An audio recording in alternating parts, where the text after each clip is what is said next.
Greetings, humanity. This is I, GTV News for Gamers. Prime. Okay, I'm no Peter Cullen, but I give you my best impression. This is a Transformers-heavy pickup video, everybody. So I was at Value Village, and I happened to stumble upon some Transformers from the Armada era, as well as the Robots in Disguise era, the early 2000s, for those of you who don't know all the different eras of Transformers. So this one was $4.99, and I remember seeing this guy at Comic-Con for $5, but I passed him up, and I'll tell you why when I show the next Transformer I got. It's Armada Wheeljack. He's one of the nicer figures. In the Armada cartoon, Wheeljack was a former Autobot. You can see by the slashed out Autobot symbol there, but he joined the Decepticons because he felt betrayed by them. And I don't remember how his story ended. It's been years since I watched Armada. I'm going to try and look for the box set that's out now. But he is one of the better Armada figures, and he's just really neat. Unfortunately, he's missing his missiles, but otherwise he's complete, and it's really nice to add him to the collection, because I've been after him for a while. And there was a bag of 3 different Transformers, and I'll show you them each individually. First up is the Minicon Armada Inferno. And see, what Wheeljack's transformation requires is, in order to get his doors to flip open, you have to plug the Minicon onto the port right there. So, the reason I didn't pick him up at Comic-Con is because he had no Minicon, and I didn't see any Minicons in sight. So, yeah, I grabbed him. And he is a very nice... It's been years since I held a Minicon. Yeah, I can do that with my thumb. That's weird, I know. It kind of feels right to have these guys back after all these years.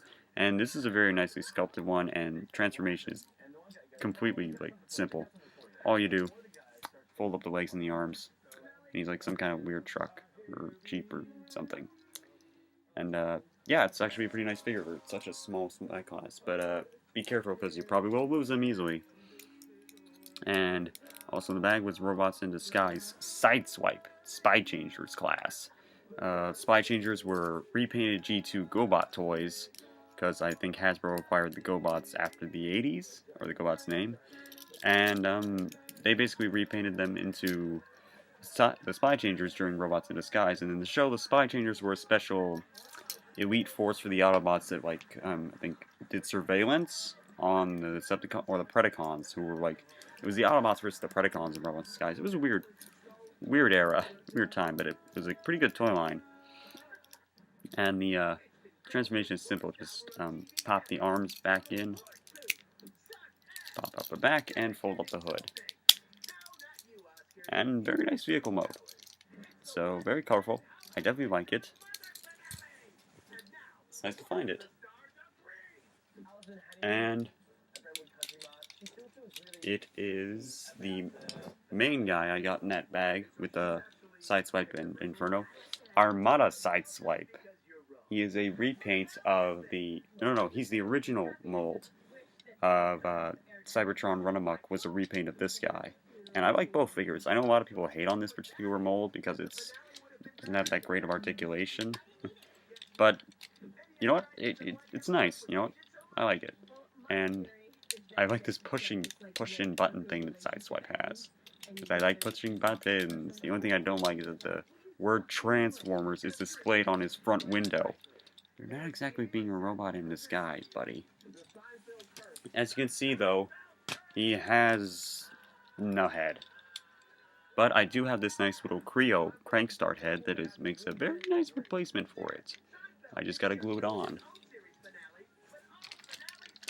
And the last one I got for $4.99, that bag was it $5.99 by the way? Yeah.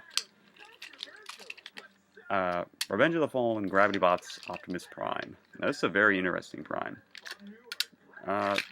This summer they're coming out with the one-step changers for the Age of Extinction movie line. Basically it's like you push them or you pull them or you press them in some way and they pop open and you get the robot in the vehicle. It's really gimmicky, but it's kind of cool. They make neat little desk toys, I think, like the Cyberverse stuff does. And I collect all facets of Transformers. And this one is really nice. Vehicle mode's very, very lovely. But you can see the robot legs and the chest in the back. But what you do is, I can't show you because I can't get my computer positioned right. But basically is you put them on the ground, and the gravity turns him into robot mode. Hence the name Gravity Bot.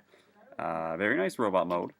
Actually, he's got his arms, little chest grill thing, and a very nicely sculpted head with individually painted. The eyes are different color than the blue, which sometimes Hasbro gets to do on these lesser quality toys. And then you just sit him down again, and he instantly goes back to vehicle mode. I was playing with this guy at Retro Gamers Unite because Iacon North had him on display at their booth for like the kiddies to play with.